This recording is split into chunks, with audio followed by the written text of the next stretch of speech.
Hey, Sam. Hey, Bev. How's it going? Oh, it's a happy Sunday. Why? Because you're cracking open a beverage? Yep, and I just splattered beer all over my laptop. Whoops. Oh well. I love the way that sounds when you pour it right into the mic. That's genius. I need Why to. are you giving away my magic? I'm not. It's not like I'm actually putting it up to the mic. I swear. Wink, wink. Not. We're just too cheap for sound effects right now, so it's fine. Giving away all the state secrets? You are. You better watch it, or they're gonna fire you. I know. Who's gonna fire me? The people in charge of us? No, the Illuminati. They're gonna fire you. The Illuminati are gonna come take me away. I legitimately, okay, so here's Sam's little confessional. Sam doesn't like the dark, even though she's a grown-ass woman who's 32 years old, and yeah, she just doesn't like the dark. So she sleeps with the TV on. And sometimes my mind wanders at night. And last night it wandered to, maybe we should stop making fun of the Illuminati because they might actually, slash my tires or something. Yeah, you're probably right about that. This is a little too public to be making fun of a group that nobody knows whether it really exists and controls the world or not. I'm pretty sure they do. They might function under a different name, but yeah, I better not poke that bear. Luckily, we're not too famous yet. We're just maybe 0.5% famous, so they probably just think we're peons anyways, so right, we'll probably have to watch it when we're 1% famous. 1%. Oh boy. You're welcome, people. You learned something new about Sam. She's paranoid and she's afraid of the dark. I'm not a big fan of the dark either. I sleep in the dark because I can't sleep with the TV on. Something about the motion. I can see it through my eyelids, so I can never actually fall asleep. So I do sleep in the dark at least. But during the wintertime when it gets dark really early and I have to go close the chicken coop and do stuff in the barn and whatnot, I'm always super paranoid. I look around and sometimes I dart and run, which always makes me even more scared. And in fact, while everybody was gone in June, there was a deer in the woods right next to my house.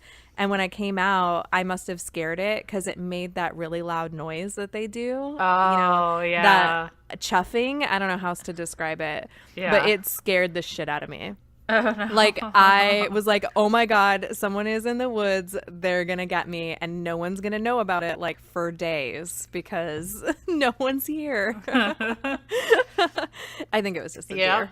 But yeah, no, I have that same feeling, and part of me too is just I think as females we're just naturally scared that somebody's gonna come out and kidnap us or some stupid shit. And so even in the mornings, in the winter when it's 6:30 but it's still pitch black and I have to let the chickens and the ducks out before I go to work, I'm turning a podcast all the way up with my little phone flashlight. And not the murder podcast, a happy podcast. Yeah, some stupid reality TV podcast thing that I listen to. So what are you drinking over there? So I'm drinking a Great Divide Roadie. And it's a grapefruit radler, which is an ale brewed with grapefruit and other natural flavor. And Great Divide is that same brewery that makes Colette that I named my dog after. And they're located in Denver, Colorado. And I've actually been to their brewery. I got to go there on my 30th birthday. Oh, fun. Yeah. And I totally forgot to mention that their mascot thing is a Yeti. So when I had drank it after we went to the Ale Fest, I totally meant to mention, they have the Yeti, the Fest Yeti. So I felt it was totally appropriate. And then I didn't cross those wires or make those connections, but now I did. A couple episodes late, but that's okay. It's fine. Or maybe it's only one episode late. I don't know. I've totally lost track of time over here. Yeah, we did record on Friday. One of our other interviews that we just did. So it's probably just a little foggy. A little out of order where we're exactly at in the podcast universe. Right. Yeah. Well, and like I feel like I lost like a whole month. So I just yeah, getting my shit back together. So what are you drinking over there, Sam? So I busted open a White Claw hard seltzer, the raspberry one. And it's pretty delicious. Because I like this one way more. And I said this because I cheated and I had another flavor when we recorded on Friday. But I'm hydrating. I was just outside doing stuff and then cleaning up Hamlet's pen. So I needed to hydrate. And this has the word water in it. So it's fine. Yep. But yeah, they're pretty good. I mean, and they're only 100 calories and they're 5% alcohol, but it's better than the truly sparkling ones because the other ones, like the truly ones, tasted more like an IPA in my opinion, and I'm not a huge IPA fan. Yeah. This one is just alcohol from cold brewed sugar. So it's like kind of sweet and kind of delicious.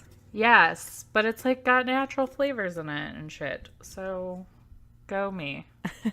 And I brought the black cherry one in here too. So I'll probably crack into that when this first one's done. So nice. Well, and our drinks this episode are sponsored by Thimbleworks, which is Montana. So cheers, lady. Thanks for our beverages this episode. Yes, thank you very much. And we just got a couple of her shirts too. Oh yeah. Bev was kind enough to order me one because we like to match. So now we match, and well, kind of. Mine's a little different. Because mine says wine lover, yours says beer lover. So yep. I mean, I saw the shirts and I was like, who are these? Like, these had to have been like designed specifically with us in mind. Yeah. Because there was a beer one and there was a wine one, and it was just like perfect. I was like, yep. Yeah, whether she realized it or not, I think Montana designed them with us in mind. Maybe we're like people's muses and we just don't even realize it. It was subconscious at any rate. Oops, exactly. Knocked into the splash guard. Yeah, that's all right. We're allowed to hit the mic every now and then. So, we have some follow-up. Yeah. We haven't gotten any pushback or feedback on our last episode yet, but it did just drop 2 days ago, so I'm not super surprised by that. So we might end up having some more follow-up because if you remember, our last chat was all about the Marek's vaccine for chickens. Right. And so I'm kind of expecting that to bring out some pretty passionate opinions on all sides and whatnot. But I just got hatching eggs again in my incubator, which I'm super excited about. And I decided to ask the lady that I got the hatching eggs from if she vaccinates for Marek's. Because I was still kind of on the fence about what I was going to do because I wasn't sure. I feel like I'm in like this weird spot right now where I'm having trouble making like real decisions because I can see the good and the bad on all sides of every decision right now. So just like I got to make one and stick with it because it's the best I can do at this moment. But she is a certified breeder. She breeds Barnevelders and one other breed. I can't remember what the other breed is off the top of my head. So she is like NPIP certified, and she's certified with something else in the state of Ohio. She's a legitimate chicken breeder. And she does not vaccinate her chickens for Marek's. So what she said is that she has not had Marek's in her flock yet. Where we live in Ohio, it's not as prevalent as it is in other areas of the country. Like, I guess if you live in the Pacific Northwest, it's super prevalent out there. So you got to kind of do some research on your general area and find out whether or not it's something that, is really required to have chickens, or, whether maybe it might get to you, it might not get to you, because, it's the wild birds carry it. So yeah, there's always a chance. There's always a chance you can get it. Yeah. Yeah, even if it's not super prevalent in your area. So she said what she would do is if it ended up in her flock is the ones that don't have immunity would end up dying. And so then she would continue to breed the ones that survived the Marek's outbreak, which would naturally breed some more immunity into her flock. And which was kind of what we were talking about on the last episode. So I thought that would be good to share. So I've decided that I'm not going to vaccinate mine because she did warn me. She's like, if you vaccinate these chicks and you integrate them with your current flock, the members of your flock that don't have natural immunity are going to get it and die. I was like, okay, I won't then. See, that I'm still very skeptical about that because I feel like, I don't know. Maybe I just need to do my own research. And my husband's pissing me off right now because he's vacuuming, so I apologize if you hear that in the background. Nope, you're fine. That's why I keep muting myself. But anyways, this whole shedding vaccine thing, I don't know that I totally buy it because I've had ones that are like, maybe I have all super chickens then. I don't know. Like, I don't think they're all gonna get it and die. Like, and I did if you go on like say my pet chicken's website where I got mine, like they can't vaccinate the bantams, but they'll send you vaccinated birds with the bantams, and they don't say a peep about it. No pun intended. And you know what? So I noticed that also. Yeah. So what it totally could be is, those articles that we pulled up about that Marek's vaccine, I mean, they're 3 years old at this point because we couldn't find anything newer. 2015 was the latest, research they'd done on it. It's possible that because Marek's is so prevalent, that natural immunity really has sort of been bred into a lot of the different breeds of chicken. I mean, we're just speculating here, but I feel like that's all we can do right now because none of the answers were super clear. Right. And I feel like too, there's just not a lot of research out there. I mean, you can find most of the research you find about chickens are for like commercial breeding, commercial, eggs, commercial meat. They're, doing research on that. So they make sure nothing nasty gets, passed on in the food or the eggs to humans. It's not, let me do this research so people can have pet chickens. So even like researching avian leukosis, a lot of that information is from like the 70s or 80s. Like they just haven't put that much more energy into it because they know, it passes this way, but you can still eat the meat and you can still eat the eggs. So we don't really care. Yeah. That's kind of like the tone of it. Well, and if I had, a flock of 1,000 chickens here and my livelihood depended on it, I would probably vaccinate them all because it would be pretty financially and emotionally devastating to lose a big chunk of that like in one shot. So yeah, I mean, our situations are just different than a big commercial grower would be. Exactly. So yeah, so for now I've decided that I'm not going to. Now, like if we end up with Marek's in here, then obviously I'm going to have to reevaluate that, but for now, I think that has to be my answer. There are like so many other chicken diseases your flock could catch before that too because there's just so many. It's just kind of depressing when you really look into it. It is. And you know what? We'll eventually look into all of them because we've seen some stories more recently about some of the, I don't want to call them rarer, but like less common, but extremely devastating chicken diseases, and educating ourselves about them, will help us recognize them or perhaps put some preventative measures into place. I don't know. Yeah. So yeah, that's all I got on that. That's it. Nothing else. Nothing else. We're gonna stop talking about Marek's. I feel like we talked about Marek's for like 8 weeks in a row. Well, and then I'm like trying to set up an interview with somebody that has Marek's in their flock. So but that'll be good. I'm really looking forward to that chat because like I've never like experienced it firsthand, and I'm sure that there are a lot of people out there that haven't either. So I think that's going to be a great chat. We're gonna have a whole episode dedicated to it. And if you don't want to hear about Marek's, you can skip that one. But I wouldn't. Yeah. I think knowledge is power. Yeah. Hey Bev, what repels insects and pests, increases pH to sweeten crops, sanitizes chicken coops, stables, and barns, and does about 20 other things? I don't know, Sam. What?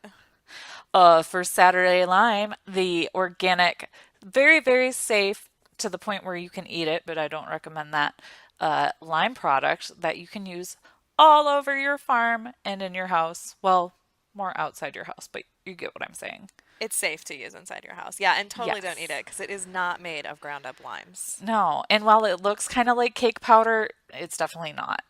No, no, no, no, no. But that's the consistency of it, and I love that I can take that stuff out of the package with my bare hands if I forget my little scoopy and just spray it and make it rain all over the chicken coop. Yeah, because it's totally safe for chickens to ingest, to roll in. It's totally fine for them to breathe it in because, unlike diatomaceous earth, it doesn't have any silica in it. So it's safe for lungs and it doesn't burn your animals or your hands like regular hydrated lime does. Yes. So you guys just have to try this if you haven't already, or if you have before. You can still go to firstsaturdaylime.com and use our promo code at checkout. It is hashtag drink, and you will get 10% off. And you can use that code every time you lime because remember, it's First Saturday Lime because you're supposed to use it every first Saturday.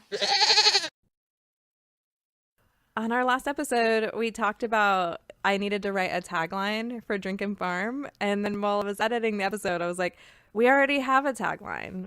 It's Drink, Farm, and Give Zero Clucks. That's our tagline. So I don't need to write a new one. Yay. This is what happens when we get to the end of an episode after we've been drinking. We just like forget all the things. We do. We forget everything. But it's okay because Bev listens to it and edits it, and then Sam listens to it before it drops, and like then we remember what we said. So it's not the end of the world if we forget while we're recording. No, maybe that makes it more entertaining. I don't know. But I thought that since we did actually have a tagline, it would be fun to talk about like what our tagline means. Because I'm sure that like some people see that and they're like, well, like, what do you mean? Like, give zero clucks? Do I give zero clucks about everything? Or like what? So, yeah. What specific things do we not give a cluck about? What do you not give a cluck about, Sam? Mean people that are dicks, because that's why I say don't be a dick. People that are like needlessly mean. Like, I understand sometimes if somebody lashes out at you, you know, you're going to lash back and that's fine. But people that, like, will just troll or be rude on the internet, or, you know, people that don't say thank you when you open a door for them and, like, you know, your arms are full and you're still opening a door and then they just walk through it. Like, that's rude. Yeah, like, just not really caring what people think about me, I guess. Because I guess everybody cares to some degree what people think. Like, I care what my husband thinks. I care what my boss thinks. You know, there's a healthy amount of caring you should do. But anybody that's out there trying to, like, tear you down or judge you for your decisions, you know, I don't give a cluck. Yeah. So. Yep. And I totally agree. That's totally what it means to me. Like, one of the things that we do is we share pretty openly about, like, what we're doing, what we hope to do, where we succeed and where we fail. And like, I can't give any clucks about somebody getting on me about a decision that I've made, like whether it's, you know, like to vaccinate this or not vaccinate that, or feed this type of feed or whatever. Like, our decisions are tough. So we should all just be supporting each other in doing our best. And anybody that wants to say something mean about a decision that you've made, you just can't give any clucks about that, because they're not walking in your muck boots. Like, that's it. Not walking in my sloggers, bitch. No, yeah, I think that makes sense. Yeah, so that's what we give zero clucks about.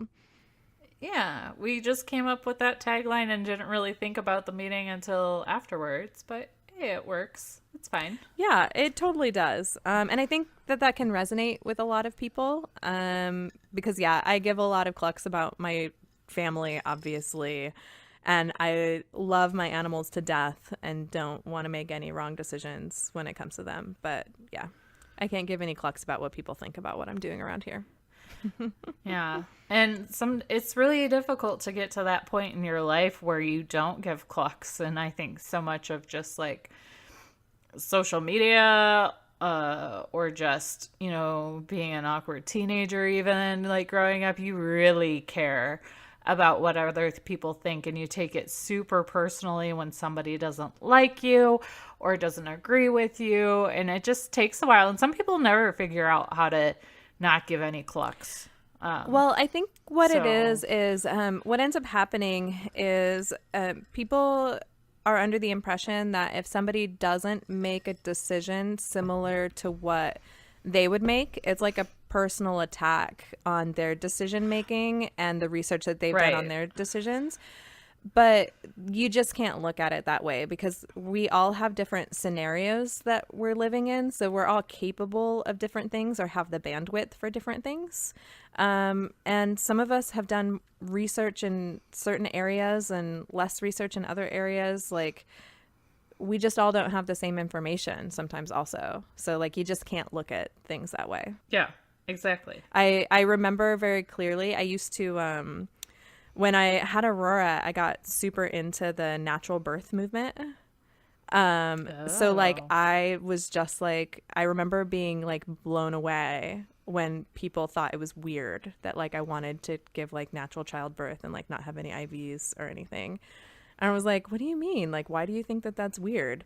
Like, I feel like this is the best decision and this is why. But like, without taking into account anything that like they felt personally. Like, some people don't have the same pain threshold.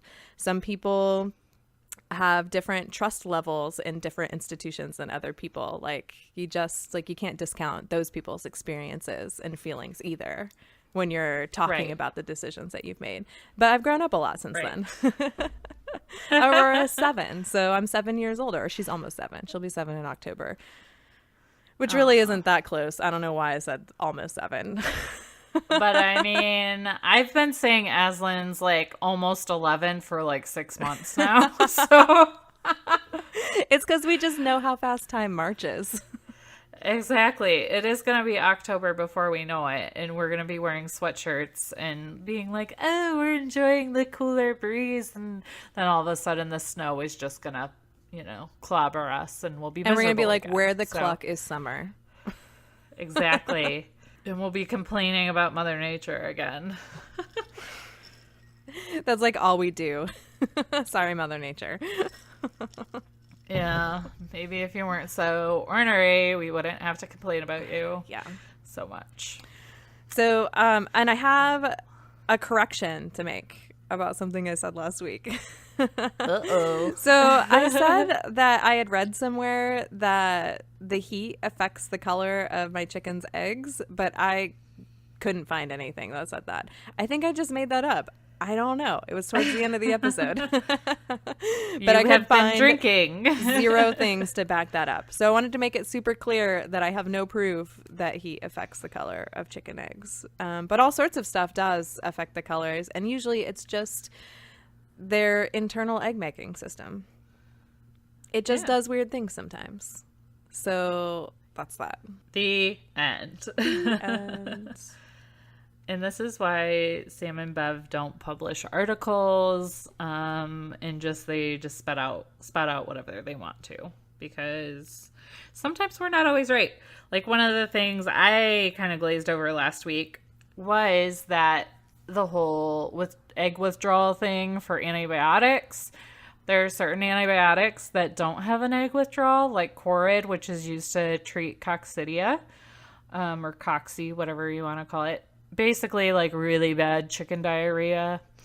And then there are some, like Tylen 50, that do have a withdrawal period, and also amoxicillin has that. Like, most antibiotics have some kind of egg withdrawal.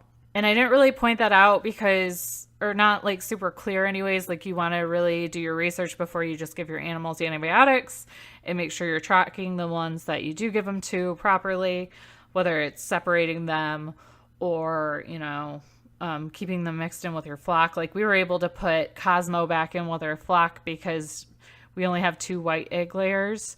So I'm just, throwing out both the white eggs for a couple more weeks. It makes it kind of simple because it is pretty serious. Like if there's egg withdrawal period, you do want to follow that. You want to take that seriously, not just because, it's in your eggs and, well, I guess I don't know what I'm trying to say, but. Well, if you eat foods that have like antibiotics in them when you don't need them, then you can create antibiotic resistant bacteria, which can be dangerous for everybody. And bacteria are the type of sicknesses that cause skin necrosis or the really scary things, that eat you from the inside out and whatnot. So antibiotic resistant bacteria is scary as hell. So that's, well, I'm glad I'm not eating a snack right now because I just got really bad visuals. Right. So that's why it's important to follow that advice if you are treating something with antibiotics, because you don't want to accidentally cause that to happen, because that's bad for everybody, not just you. Yeah. And that's why antibiotics aren't allowed to be in the food system. When you see antibiotic free on food packaging, all of our food is required to be antibiotic free. So even big farms that give antibiotics, they have to follow the withdrawal periods before they slaughter that animal so that meat is antibiotic free, or those eggs or that milk or whatever. Yeah. So that's just fluff packaging. There you go. Ta-da! You're welcome. So I saw on your Instagram stories that you had some new baby bunnies. Oh my god, Vino's a floozy. She is such a floozy. So she must have, and it's funny because I was watching, was it Dr. K Exotic Animals today on Nat Geo, and one of the bunnies on there got pregnant right away, got bred right after she gave birth and had babies again. So Vino did the same exact thing, I think, because she was still hanging out with Coco when she gave birth. And then I noticed a couple hours later that she had. So I wonder if he just was like, oh, you popped out those babies. Let me get in there one more time before the mean lady takes you away. Poor mama rabbits. They just can't get a break. Oh my gosh. No. So, and we had no idea that she was pregnant again. And I'm not even convinced that she knew, because she didn't even start building a nest or anything until after we went outside. Well, my husband called me after I texted him when I woke up. And he's like, I think there was a wild bunny, a wild baby bunny in with, Vino and her babies. And I was like, what are you talking about? I guess maybe one got into the garage or something and then got through the cage. I don't know. So I go out there and there's one chilling in the middle of the pen. And then there's 3 or 4 more in the little litter box. And she's furiously ripping fur out of herself to create a better nest for them. So I'm not convinced she even knew she was pregnant. She needs to be on that show. I didn't know I was pregnant. Oh, poor Vino. Yeah. So she ended up having 7. Oh my goodness. Yeah. And her other litters have been 4. Wow. So she was super pregnant, and these ones were very tiny. Oh. So she spends about 8 hours with the 4-week-old babies, 5-week-old babies. And then she's with the other ones the rest of the time, because baby bunnies only actually nurse once a day. So it's not she needs to continuously be with the younger ones, but they do have to be with mama until 8 weeks. Okay. So I just kind of make sure everybody looks like they've eaten. I put Vino in with the older ones today, and they immediately went for her. And then I checked on the babies, and they were all more plump. If they're wrinkly and skinny, that means they haven't eaten. So they all looked plump and happy little squirmy little hippos. So she's working overtime, so she's getting lots of treats and stuff. Oh, I bet. But yeah, that's got to be a little hard on her little body making all that milk. But it's kind of cool to know that they can do that. Mother Nature is pretty freaking fantastic. Yeah, so she just had like Irish babies, Irish twins, twins. Irish whatever, because there's like a bajillion of them now. Yeah, okay, so she had 4 and then she had 7. So yeah, Yeah. she's nursing 11 babies. And that's super smart of you to keep the babies separate. I was just going to ask if you were worried about the older babies busting in and eating the tinier ones. Because like I know rabbits and like rats and mice, that can kind of happen because Yeah. I was more worried because they were together for a little while because it was the same morning I went to the post office and picked up my 18 chicks from my pet chicken. So it was like super early and I was like, okay, well, I have to go get those chicks because they've been like shipped. They've been in the shipping box for like 48 hours almost. So I need to go get them. And then when I come back, I'll deal with it. And the thing I was most concerned about was that the nesting box that we had in there wasn't like super high off the ground as far as like the front lip goes. So the younger bunnies, the older bunnies were like running in circles and like running them over as they're like jumping in. And Mama kept trying to pick them up. Like the older bunnies kept trying to pick the older bunnies up to put them in with the younger ones because I think she was super confused. yeah. Or just wanted to keep them all together.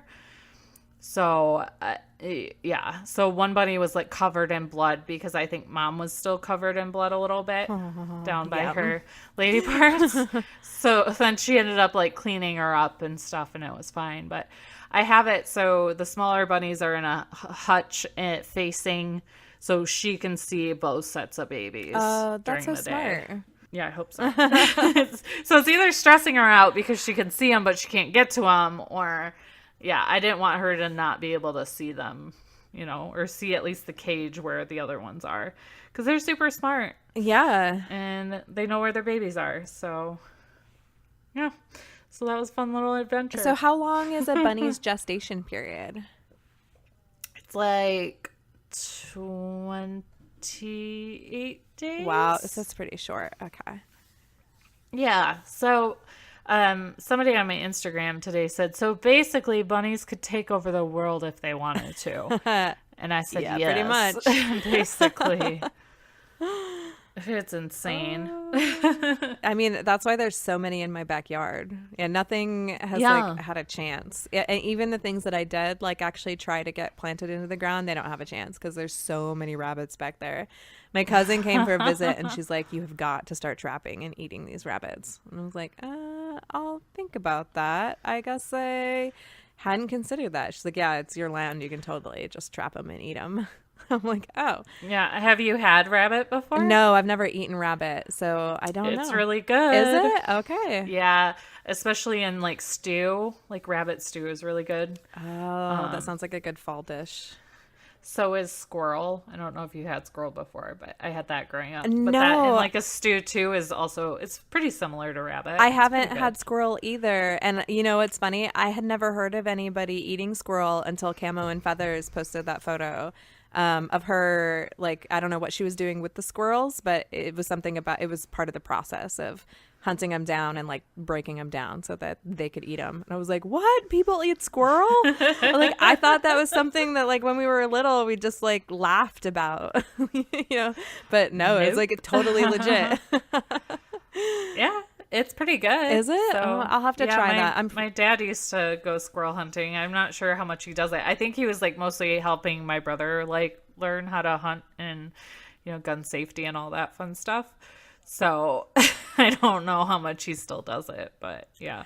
If I let he's going to be 13 in a couple of weeks. If I let my almost 13-year-old hunt the squirrels so that we could eat them, that could help take care of my container garden problem that I'm having also. The rabbits are eating the things out of the real garden that I've planted. The squirrels are just ripping stuff out of my containers and throwing them on the ground. They're not eating them. They're just being wasteful because squirrels are bastards. So yeah, they're dicks. I'd totally eat them, like just to... See, but then it's like we don't have many squirrels out here, but at my work we have like a family or something, or like I work in East Lansing, so Michigan State University is right there. So maybe they're more like a fraternity or something. I don't know. But we have one. His name is Bob or Squabby. Depends. Each office kind of has a different name for him because he's just got this little tail and he's so cute. And I got so excited the other day because he like ran up to me to hang out and I hadn't seen him in a while. So now like talking about eating squirrels, it's kind of like, oh, poor Squabby. He could be eaten if he wasn't a city squirrel. Squirrels are smart to hang out by MSU because college kids drop food all the time. So yeah, the squirrels at Central were very friendly too, and there were actually like Facebook groups about the squirrels. So they're pretty popular there too. And they're huge. yeah, because they're super well fed. Holy cow. Mm-hmm. Oh. But anywho's. Yeah. So that's my bunny saga. And then we segued into eating squirrel. Yeah. That's what we do. Yeah. We just kind of go wherever the wind blows us. Wherever the booze takes us. We go where the booze takes us. I like that. Yeah, that's pretty descriptive of what it is that we do could around be here. that could be like another tagline if we ever needed one. So, or part of the mission statement or something. Oh, that's right. I was supposed to write us a mission statement too. I forgot about that. Maybe next week if I remember. If you're feeling inspired. I'll put it on my sheet for next week follow-up. Your to-do list. I'm trying to be more organized around here. Now that I feel like my brain's working, I'm like getting better about what it is I'm supposed to be doing around here. Well, that's good. I'm glad you're feeling better because that took a significant chunk out of your summer. It totally did. Oh, and you know what? I totally forgot to tell you. I wish I could pronounce it. Hold on. I got to Google this really quick. So I actually found out what I had. So my initial issue wasn't actually sciatica. I ended up with sciatica just sort of by chance because of that small disc space. So I was going to end up with that eventually anyways. But remember how I was complaining about the hip pain? Because that's why I was so confused. Like when I went to the emergency room, they gave me a Percocet like right away because I was like doubled over and I was crying and I couldn't move. So they were like, "All right, we got to like get you some pain relief."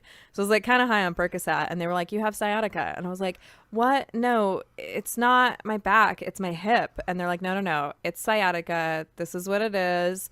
I'm like, "But like, I thought sciatica was in the back of your leg, and this is like my hip and the side of my leg." And they're like, "Nope, that it can present that way. It's sciatica or whatever."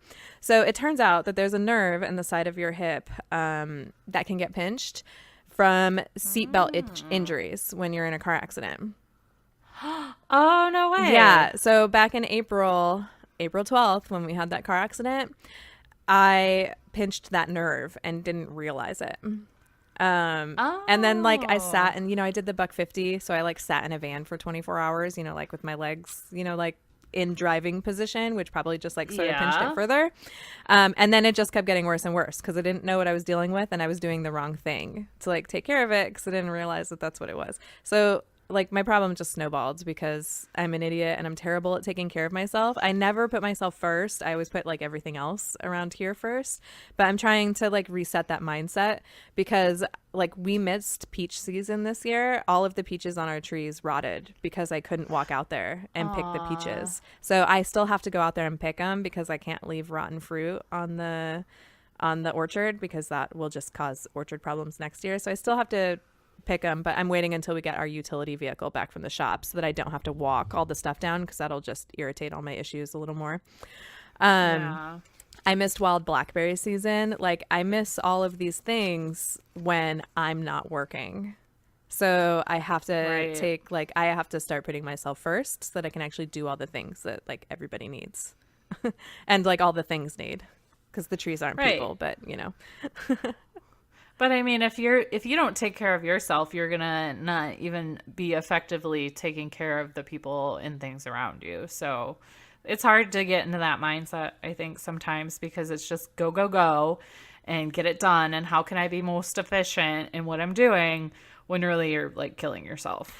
So Yeah, totally. And I hadn't really like thought of it that way. My mindset at the time was like, well, this just has to be done. And that's what I kept saying. Like when people were like, well, why aren't you taking a break? Why aren't you doing this? I'm like, because I just do what has to be done. But it turns out that like all this stuff didn't really have to be done. I could have asked for help, but I'm really terrible at that.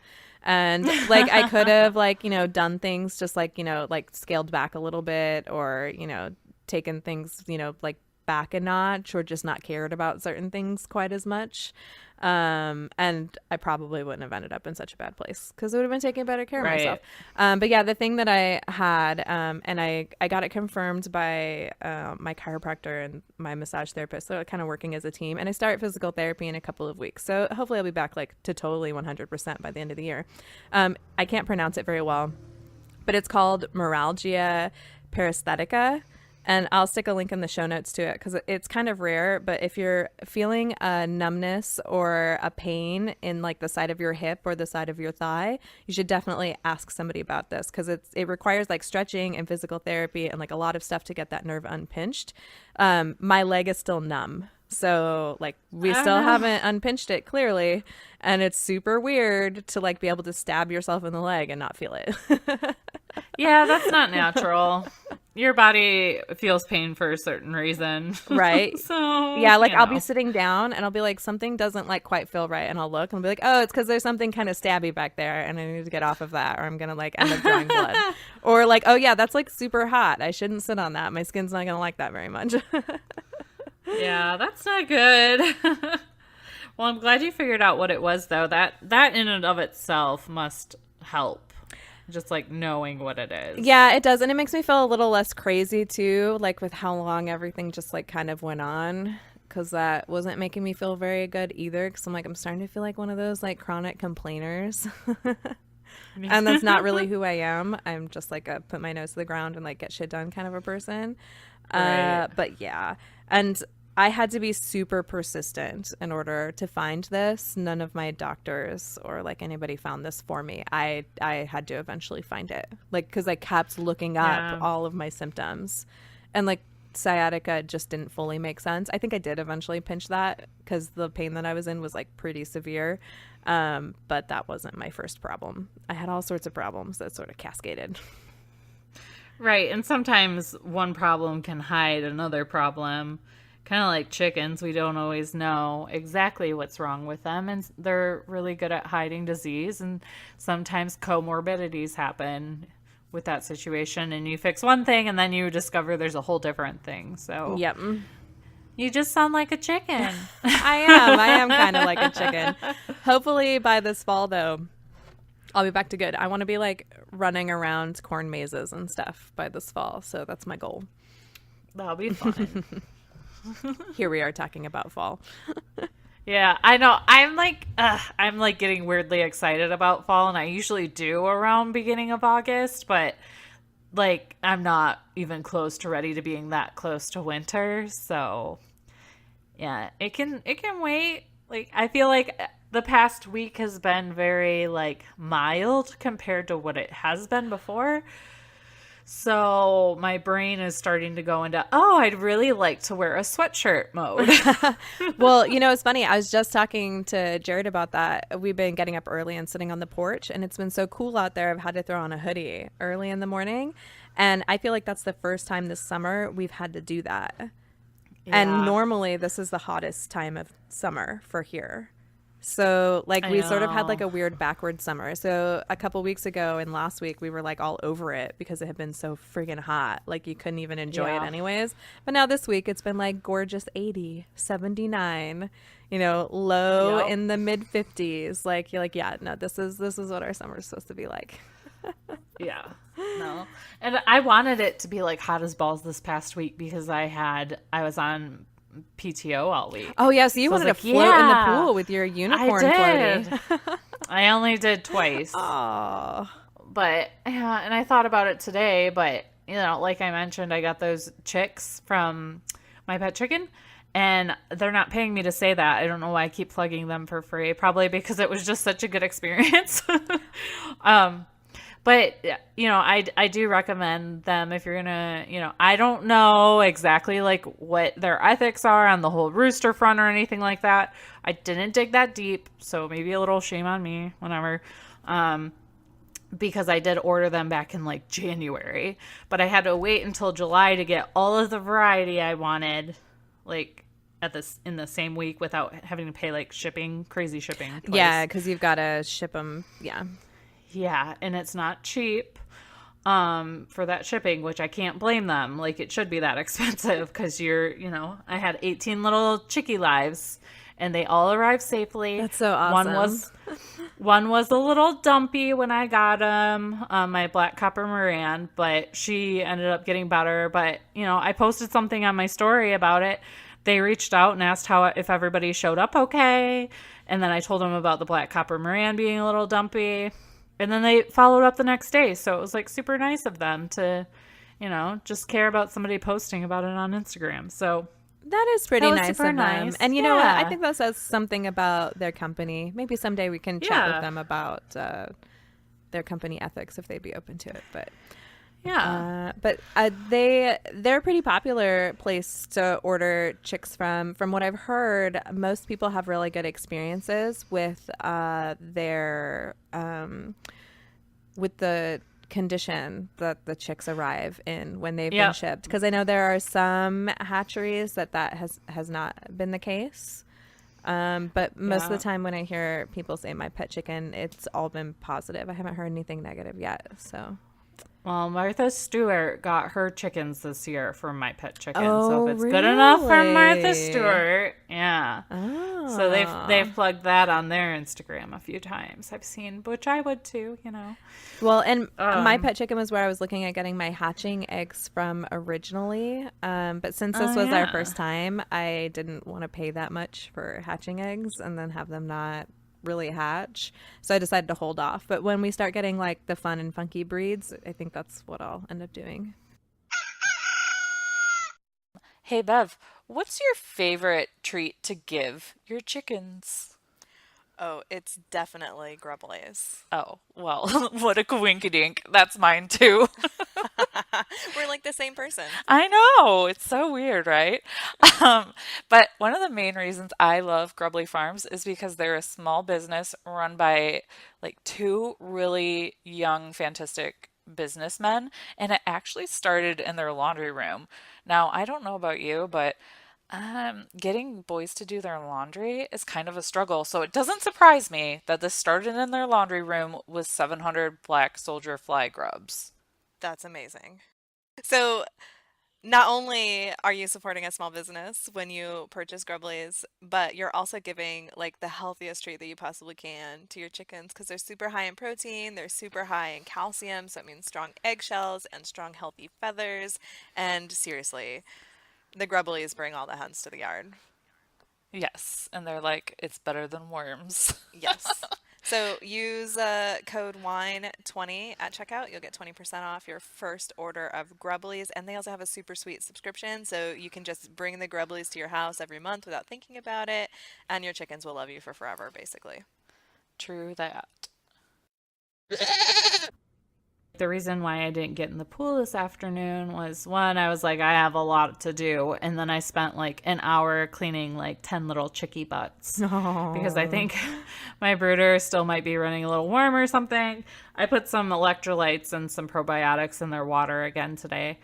Because maybe they're just having a little issue with their fluffy butts and poop. But yeah, it's a little time consuming. Like the cleaning off the butt isn't so bad. It's the blow drying after if I had to like dunk their whole butt for like 10 seconds. Yeah, because you don't want baby chicks to get chilled. That can be like really tragic. Right. So yeah. Right. You got to do them And one at a time. You can't like bathe all 10 and then blow dry all. No. Yeah. No, so it's very slow, one at a time, and then gently working the poop out and then blow drying, because you want to blow dry so they don't get chilled, and then also so their little brooder mates don't peck at their vent if it's exposed and not covered by all the fluff. Oh, because yeah, they'll do that. That's right. We use a red light, which helps decrease the pecking just in general, because they don't see the color. Oh, I didn't know But that. Huh. yeah. So if you use a red light, it masks any, because chickens don't actually like red, but something about the red light masks it so they don't peck at anything. So if somebody does get wounded, they're allegedly less likely to peck at them because it's not a white light that is showing red. It's like everything's kind of the same shade. Yeah, So, that makes perfect sense. So we're going to run with that this week. yeah. And if you guys don't like it, it's fine. Just tell me you don't like it. Maybe we'll research that. Maybe Sam's full of shit. It's fine. I mean, it makes logical sense to me. I can totally understand that. Right. And then for some reason, I think you're supposed to have red light on ducklings, not white light, but I can't remember why. So what I did with my first batch of chicks, I did a white light during the day and then a red light at night because I thought they would sleep better so they had with a dark options. one. I don't know. I eventually stopped doing that because I realized that I was just making myself have way too much work because they didn't seem to care. But I don't remember why I got that idea like in my head. Oh, you know why I probably did that? Because we had a tortoise in Phoenix. So I had a different light for daytime and nighttime. Oh, okay. Yeah, because he needed a heat lamp because, they're cold-blooded. So yeah, he had to have a darker, he didn't have to have a red light. I think it was a black light of some kind, but it was still a heat light, but it was a specific bulb for keeping him warm at night. So that's probably where I got that idea from. You're not crazy because I just Googled it really quick and allegedly the red light does not interfere with their sleep cycle the way a white light does. Oh. So yes. Okay. So that is a thing. Okay. So there you go. Good to know. Well, that might be why my turkey poults are like totally insane because I left a white light on them all the time. Mm-hmm. Those things are like terrified of me still. I keep trying to get them to be more friendlier, but so far no dice. It's kind of a good thing they're not hanging around here for too much longer. Well, and I feel like any kind of poultry, like when they're at that awkward teenage phase, they're scared and hateful of everyone, just like human teenagers. That's true. It's really not different. Maybe I got to give them a little bit of a bigger break.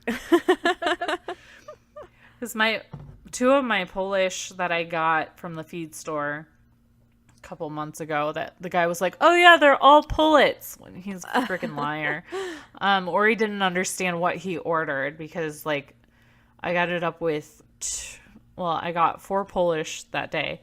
1 died, 1's a girl, 2 are boys, but they are like the friendliest boys, and they were like following me around the yard yesterday. And maybe it's just because like their crest is in their eyes, so they just see my legs and they're like, "Oh, we'll just follow her legs and it'll be fine."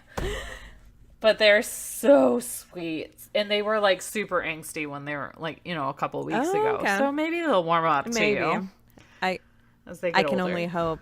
But yeah, your rooster Polish boys are pretty fantastic looking. Those are some pretty, They're handsome. those are some pretty great looking roosters. So I'm hoping that they're good boys and they can hang around. Yes, I think they will be. Ricky, has his Lucy.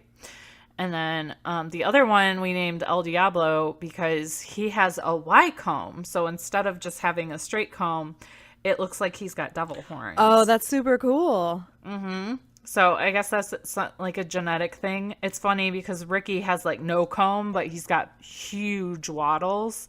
And then El Diablo has like a pretty prominent, little V-shaped, Y-shaped horn, whatever you want to call it. And then like no wattles at all. But they're both like all boy. What breed of chicks did you get in your order from My Pet Chicken? God, hold on. Do you know? Well, I have it in my notepad on my phone because Sam got 18 different chicks. Oh, and are they all different breeds? Yes. Oh my gosh, you're gonna name off 18 breeds right now? I am, and I can't pronounce all of these. That's all right. Do your best. Okay. It'll be funny. I mean, if it's not right? Yeah, somebody will troll us. It's fine. Black Copper Moran, Lavender Orpington, Here's the first hard one. Appenzeller Spitzhaben, which is a pretty funky looking chicken. A blue cochin, which could come out like a blue-black splash kind of color.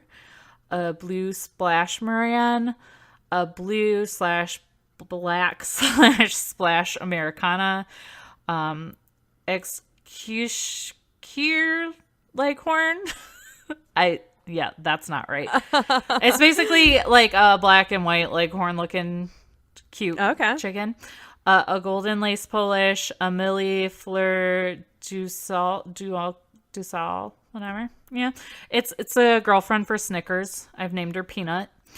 Adorable. A molted Cochin Bantam, silver lace Cochin, silver lace Polish, silver spangled Hamburg, speckled Sussex, white crested blue Polish, blue Easter egger, a regular Easter egger, and a white crested black Polish. Ta-da! Your flock is going to be like even cooler than it is now. Oh, yeah. And I feel way less guilty about how many I ordered after the losses we had. Yeah, right. So it's like, oh, I'm just rebuilding. It's fine. Yep. It's fine. But yeah. It's totally fine. They're super cute, though. You're funny. You order your chicks so different than I do. Like when I ordered mine, I made sure to get 2 of each because I was positive that I was going to lose 1 of each one. So you went the Noah's Ark route, but you know. Yeah, it's okay. I did. But yeah. you didn't do like male female, which is good No, because you don't want I that just did ratio. females. Yeah, that's a terrible chicken ratio. Oh my God, it would be like chaos back there. Yeah. But that's one of the other reasons I went with my pet chicken was because I didn't have to order like 5 of each, because some of the hatcheries you have to order like, you know, a couple of the same breed. And that's fine if, you know, you're attached to 1 or 2 particular breeds, but I was like, I want all of these. So Yeah. I stopped getting tempted at the feed store. Like now there are like just a few that I don't have that I want that I can just get next year. So yeah. I was really doing it just so I could control myself during the year better. Even though I probably won't. But Keep telling yourself that. well, I did very well because I went to a big box feed store on, when was it? Wednesday? Yeah, I went on Wednesday, and they had crested ducks, and I really want crested ducks. Yeah.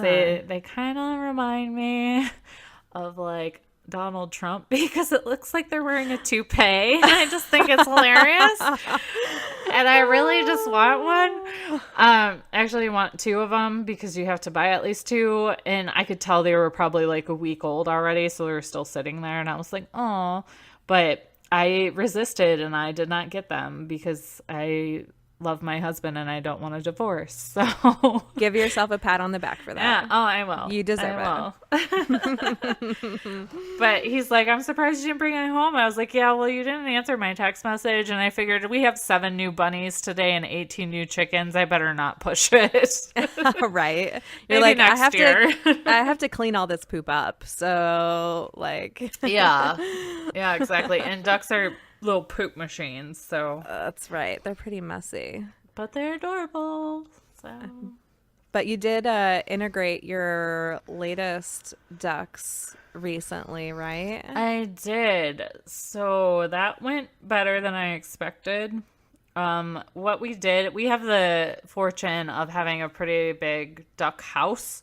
So we were able to like divide it into with like a puppy playpen type gate thing. So they could do the whole see each other but not touch each other thing, because ducks, especially male ducks, can be pretty aggressive and territorial. And it turns out they can like kill things with their penises. I've got a link to that video that we shared in the group. I'll make a note to myself. Yep, their pasta noodles are dangerous. So you gotta watch it. And I just wanted to make sure nobody was gonna get raped to death. So we just... Because male ducks do that, because they're kind of dicks too. Are all animals just dicks? Is that... I think so. Is that the conclusion we're coming to today? I really think so. Everybody and everything is just a dick. It's fine. But yeah, this past week we've been letting them hang out together in the run area, and it was it went pretty well. And then last night was their first night all sleeping together in the same area, and it looked like a high school dance when I went to close the door last night, because like the smaller flock of 4 was like on one side, and then the other ones were like on the other side. Like, just kind of, if you stay over there, we'll stay over here and it'll be fine. But everybody made it unscathed this morning. So, yeah. I would dare say that integrating ducks together is far easier than chickens. Like, if you don't do it right, it could probably go very wrong. But I don't know. No matter how long I do the seeing, not touching thing with chickens, like that pecking order is just, it's brutal. So Yeah, the pecking order really is brutal. Like you can see it. That reminds me, I got to go out and put saddles on some more of my chickens because some of their rear ends have been totally picked clean. Because my Plymouth Barred Rocks are total bitches and they just won't leave everybody else alone. And I keep thinking of pulling them out, but I mean, I don't know. I'm hesitant to separate anybody right now because it's so hot and my only like other great place to hold people is the barn. And like they're free range now, so I got to let everybody out and get like fresh air and fresh grass and fresh bugs and stuff daily. So I'm hoping that when I integrate this new flock of chicks that will hatch in just a few weeks, that'll shake things up. They're not going to be able to get integrated until like November or December, but still that'll sort of take care of some things, hopefully. Because my Plymouth Barred Rocks are terrible.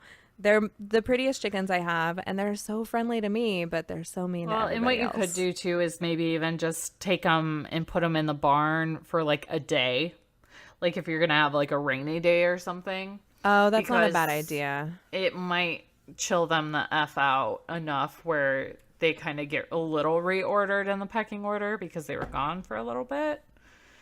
It might be an experiment to try. And then maybe I can put them back in at night so that I like put them on the lowest roost bar, like in the middle of the night. And then hopefully like they, won't fight that. And then when they wake up in the morning, they're at the bottom and then, they'll like reshuffle back in. Yeah. Yeah, it's worth a shot. It is. It's worth a shot. Yeah, because everybody else seems, they're doing fine, but still, like, I feel bad when somebody bends over to eat something and you can, like, totally see that bald spot around their vent. I'm like, ugh. But I did break my broody today. You know what I had to do?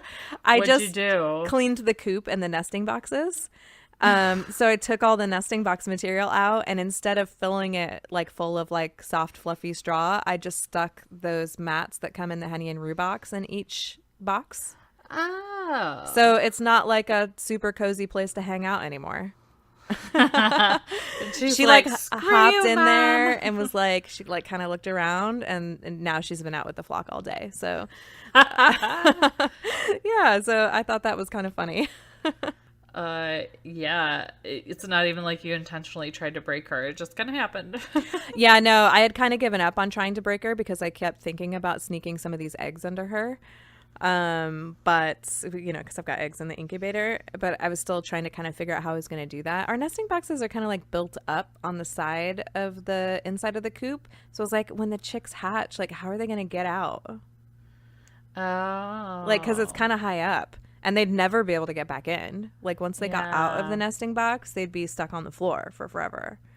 Yeah, I would, like, we've never had a hen successfully hatch in a nesting box, but I've always kind of thought, like, we would probably have to move them to a separate area because other chickens can be dicks. Yeah. Oh, yeah, my Plymouth Barred Rocks would totally eat those chicks. Like, yeah. There's no doubt in my mind. Freaking cannibals. So, how is the round 2 of Barneveld hatching going? I don't know. So I decided to use the egg turner. So the egg turner's on. So all I'm doing is monitoring the heat and humidity, and Aurora's been opening up her little eggs. She's got that cute little egg thing. She opens up an egg and it shows like what the development is for that day on the chicks. Yeah, it's super cute. I'll stick a link to that in the show notes so that people can find that if they're interested in it. My parents got it for her for Christmas a couple years ago, like before we had even moved. So I knew exactly what I was going to do with Aw. it when we got it. And so we've used it twice now. First time, not so successfully. Today, though, we checked an egg and nothing is happening yet. And today is day 5. But Okay. the lady Okay. said that Barnevelders can be kind of hard to see and like to wait until like day 7 or day 10. So I didn't get like too excited or too worked up, and I only checked one egg. And in fact, like I didn't even number these. I haven't done anything yet because the eggs are kind of small. So unlike the turkey eggs, like when I put the turkey eggs on my candler, I could clearly see the air sac in them. Okay. These eggs are kind of smaller, and I don't know if my candler is kind of big, but it wasn't like quite as apparent as it was on the turkey eggs. It was like I can't see anything. All I can see is the yolk. I can't really see the air sac at this moment. So I'm going to just let these cook for a few more days. And I think I'll check them on day 7, or I'll check one on day 7. If I'm still not seeing anything, I'll check a different one on day 10. And then as soon as I can start seeing stuff, I'll label them and make notes on them, like air sac and movement or, veining, anything else, that I can think of. I just kind of pencil it on the back of the egg so I can keep track of it. And I'll go from there. But man, if none of these hatch again, I'm just going to give up. But clearly my incubator works because it successfully hatched out 9 turkeys. So Yes. it works. I'm just having real trouble with these chicken eggs. Yeah. Oh, it's all good though. Like it'll be fine. And Yeah. day 5, like it is super tricky. And if she says it's hard to see them anyways, like yeah, I would give it till day 10 before you get really skeptical. Yeah, and and if these don't hatch, like if these turn out to be duds too, I'm not gonna bother her again. It was super nice of her. Well, it's good that she gave me another set because it was her fault and it wasn't my fault. Yeah. But she said she's been hatching and everything has been going well. So Good. if for some reason like these don't work out, it's probably because I've got a ton of other shit going on and I've done something incorrectly at this point. So yeah. And oddly enough, I was just looking at the calendar today so that I could mark when we needed to start watching the chicks and when we needed to start watching for the chicks to hatch. And they're going to hatch on Orion's birthday. Aw, that's so cool.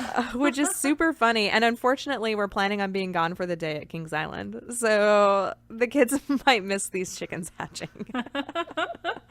I'll just have to like point a camera at them, like recording them. We have a game cam. So I'll put a game cam up next to the Oh, there you go. next to the incubator and just let it record it.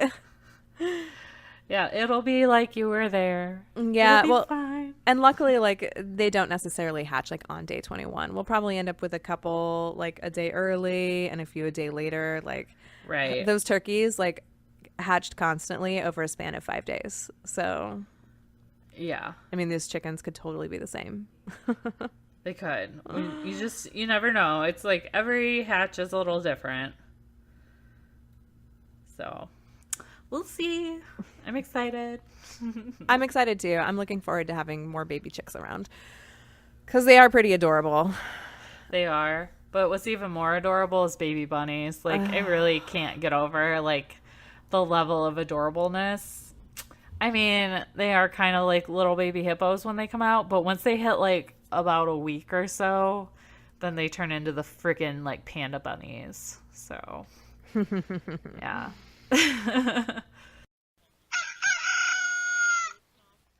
And this episode is sponsored by Honey and Roo, which is the subscription box that is for chickens and the people who love them. And if you head over to hennyandroo.com and subscribe to their monthly chicken box, you'll be able to get 10% off of that first box. And then once you are a member of the monthly subscription, you're able to get 10% off the whole store. So again, go over to hennyandroo.com to get set up. And that code that you want to use when you check out on your first subscription box is Drink and Farm, and you'll get 10% off. Woohoo! So this week, we don't have a farm story, but I thought it would be fun to talk about this funny article that I came across. Yes, it is pretty ridiculous. Did you read it, Sam? I did. It is. I'm usually pretty bad about reading the ones you send me like through text because I'm usually in the middle of something and then I'm like, oh yeah, I'll read that later, and then I don't. This one, like, I saw the link name and I was like, what the hell? Like, what? And like, I just pulled it back up and I'm looking at the picture and I'm just like, this is stupid. Well, I mean, it's kind of hilarious. So there will be a link to this article in the show notes. But long story short is a lady saw a cow in a cow crusher and then posted this photo on Facebook with this long rant about how this farmer is like getting his kicks by crushing cows to death with the cow crusher.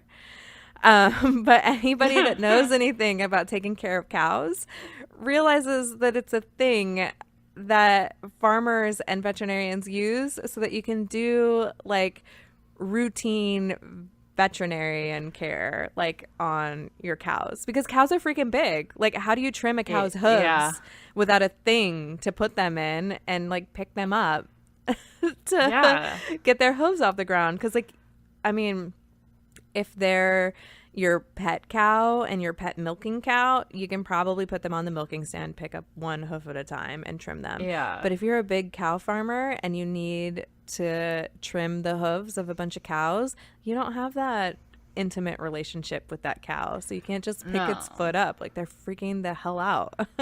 Right. And if it's a bull, like, it's gonna F you up if it wants to. Like, they can be pretty like chill animals, but like, and I realize these are different kinds of bull, but we were at the rodeo last week and like those bulls, they are bred to like buck and be crazy. Like, I can't imagine trying to trim one of their hooves. Now, when they're like chilling out and doing whatever, like just living their bull life, like they let them out afterwards, they're so chillaxed and they're cute and they like come right up to you and it's adorable. But like, sometimes if they're in a mood, like sometimes I don't want anybody to touch me. Like, so maybe sometimes they need to put me in one of these cow crusher things. Like, Well, and I've been headbutted in the head like by my goats, and my goats aren't even very big. Like, oh, holy shit! I can't imagine a cow doing that. Like, when it's upset and you need to do something to it. So, but Sam, because you're such a good storyteller, I feel like you have to read the caption this lady put in the story. I just scrolled past it. Okay. This is like the performance of my life because I can't laugh. It's so stupid. Okay. And I'm sure this lady is coming from a really good place and she just doesn't understand farming or what's going on here. But seriously, lady, like, freaking Google it. Like, some of the other articles, like, truck drivers, slow down and stop hitting animals. Say no to pig hunting with dogs and release the doggies into the wild so they can be free. Like, okay. Okay. All right. So that's the tone of this. Okay. Cow crushers designed to crush cows to death is one horrid thing, but this is a whole new level of cow torture. This device gets farmers a kick from literally crushes the poor animal whilst rotating it up, down, side to side in a rapid movement controlled by a big tractor machine, shaking it around in horror. This is not a theme park. This poor cow had no hope. The blood would have rushed to her head until she passed out, and who knows what the farmers did to the poor animal after that. All I know is that she is dead now and probably covered in urine. Okay. Okay, lady. Okay. The tractor machine. Like, the grammar in this is not great either. Like, I was reading it, I was like correcting it because it's so bad. But so one of the things about this article that really like sort of opened my eyes is that there are so many things that like bigger farms, they're still small family farms, but you know, like they're focused on one thing. So they have, you know, like hundreds of one animal. Some of the things that they have to use and do, like us as people who don't do that job every day, like we just don't understand it. Right. Exactly. No, it's true. We don't know what they have to use as tools on their thing, on their farm. So like as an outsider looking in, like you just can't jump to automatically the most horrid thing you can think of. No. Like, when I look at this, like, you can see that the cow, there's a picture on it, so you can click on the link and actually see the picture. Like, it's very clear that they're turning the cow on its side, which gives them access to, you know, parts of the cow that they might need to get to for care. So, like, her description of it, like, I can't even imagine in what universe somebody would pay money to own a device that did what she's describing. Right. It doesn't make sense. Exactly. It's not a carnival. Like, no. And farmers don't get a kick out of hurting their animals. Even farmers that raise animals for meat, they care very much about their animals. I mean, we watched that Rotten documentary about the chickens. And those farmers cared about their chickens. When they walked in and they were all dead, it wasn't all necessarily just the financial hit that they were taking. It's because they really truly care about the animals that they're in charge of. Right. And a lot of these quote unquote devices are not only for the protection of the human, but also the animal. Like, the animal could really hurt itself if it's not secured into a device like this. You know, like, I was watching Dr. Pol last night, and one of the calves had a selenium deficiency, and it was stumbling around all over the place, and they had to get it into a chute so they could get a shot of selenium to make it better. Whereas if it was just hanging out, you know, with Dr. Pol out in the open, and he's trying to give it a shot, you know, it could really hurt itself. It could, like, try to break the needle or the syringe or whatever, and hurt itself if it wasn't secured this way. So it's like, you got to kind of open your mind before you freak the F out and make yourself look stupid on the internet. So maybe do a little Googling before you just call it a crushing machine. Right. And, you know, something else I came across recently too, I can't remember when he posted it. It was just a few days ago. But the Bearded Fisherman has, like, a really great garden that he works on. He's super knowledgeable and does a lot of stuff. But he thanked Big Ag because, like, the work that he does in his garden, it's a lot of work to produce food, like, for just one family. So he's like, without Big Ag, we couldn't feed the world. Right. Like, that wouldn't be possible. So that's something else that I'm sort of working on also, is just being more open-minded about what I see around on big farms. Like, yeah, there are some things that I think that we can do better and do more efficiently, or you know, with better impact on the environment or for all of our health. But yeah, we have to be thankful for these bigger farms that take care of, you know, hundreds of animals, or, you know, acres and acres and acres of one crop. Like, without them, most people couldn't eat. So it was a good reminder, like, to just not judge a whole industry based on your preconceived notions of what you think would be best. Like, feeding millions of people is a tough job. Exactly. So let's just be a little kinder to each other and not make snap judgments based off of seeing one thing. Yeah. You know. And, you know, one thing that I've noticed living in a farm area, I mean, like, there were farms in Arizona, but they didn't quite seem like the same as the farms, like, in the Midwest are. There really aren't that many, like, places that I would consider big factory farms. Like, a lot of our meat and milk and things come from what would be smaller family farms. They're still, you know, they can still be like 100 acres or a couple of 100 acres, and they might still take care of, you know, hundreds of cows, but they appear to, you know, they're not, like, shoved into one barn all the time. Like, they're out on the pastures. I've seen more grass-fed cows around here than I've ever seen in my entire life. Like, I'm starting to think that, like, that's more the norm than the big giant, you know, barn with the hundreds of cows stuffed in it just waiting to be slaughtered. Like, I don't know. Right. No, I think there is definitely a perception of, you know, oh, they're so big and they're so bad and they don't care and blah blah blah, but the reality is there are a lot of small farmers that work together to make it possible. And I think the ones that are just big and maybe do something not super ethical are the ones that, you know, it's that whole, like, squeakiest wheel gets the most attention kind of thing. Yeah. You know, I think that's what it comes down to. I would totally agree with that. So yeah, that's all we have for this week. Yeah. We're getting pretty good at like keeping this around the same like time slot. We really are. We don't do that intentionally.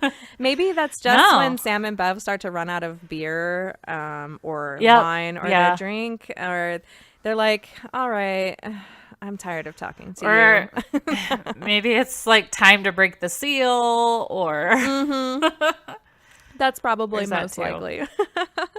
So thanks for listening, guys. We really appreciate you listening to our podcast. We drink and we farm things. Yeah, we do.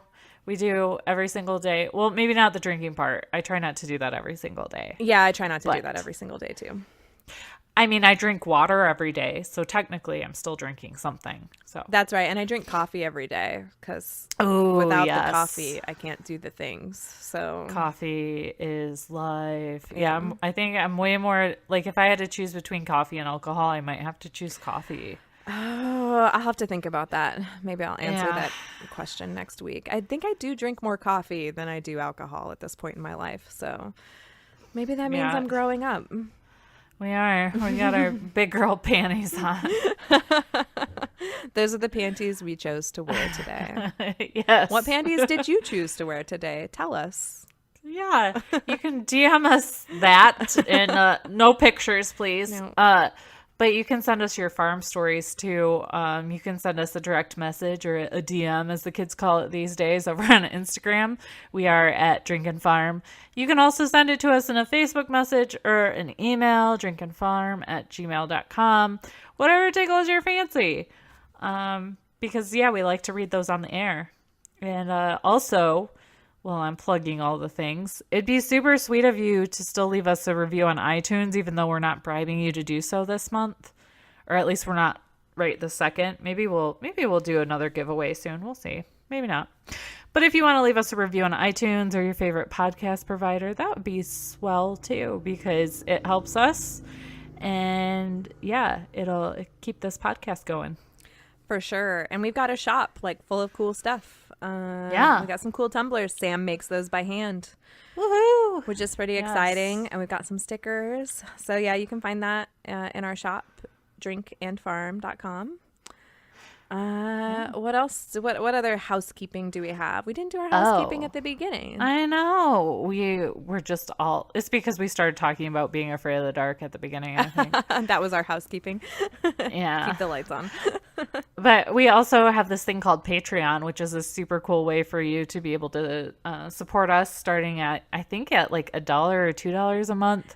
But if you're at the $5 or above level, we send cool stuff out to those people about every other month. So this week, Sam was on PTO, so she spent 4 hours making all the things, and you guys got some full color Drink and Farm logo koozies. Those should be either at your house by now or almost there. So if it's not there yet, sorry, I ruined the surprise, but they're pretty sweet. So we'll probably send something out within another month or two. So go over there and support us and check out some exclusive content. Oh, yeah. And huge thank you to you Patreon supporters. Because of you guys, we had money to send our microphone to Messy Mildred when we recorded with her. So, we're not just keeping your money and I don't know. Well, yeah, we are, but we're not paying ourselves all of it. We're putting it back into the podcast. Yeah, we're using it to make the podcast better. So our next mini-sode that it might drop before this, it might drop after this, I don't know. It just depends on Bev's editing schedule that she's got. It's gonna sound amazing because she was using one of our old headsets that we used to use before we bought the fancy mics. So thank you, Patreon supporters. We were able to do that because of you guys, because it's a steady stream of a little bit of income per month, which lets us pay for the recording software that we use for recording the podcast. And also now we're using it for postage to send out the microphones to the people who we're interviewing. So our interviews are going to be so much better from here on out. We're working on just improving every week. That's all we can do. Yeah. Like, yeah, we're not being greedy, money-loving hookers. Or I don't know why I just called us hookers. Mother cluckers. We'll call ourselves mother cluckers. That's fine. There we go.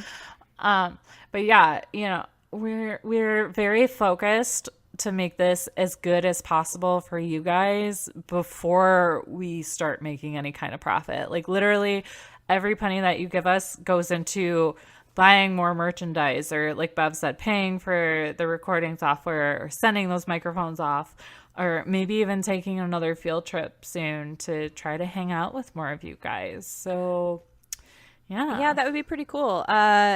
People that are in central Michigan, let us know if you would be interested in a get together sometime towards the end of September, because supposedly I'm going to go pick up some bunnies. So we'll be together towards the end of September. Maybe we can coordinate that. So yeah, join our group.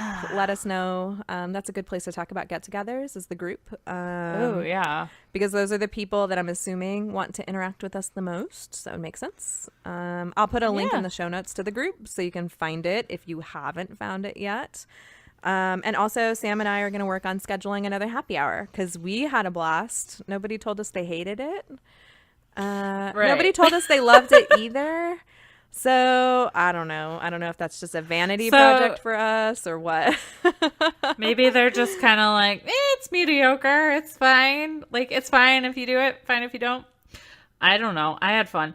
But I feel like other people have been interacting more since then and like feel more empowered to share things in there. That's true. So I'm pretty excited. And like, I checked it today.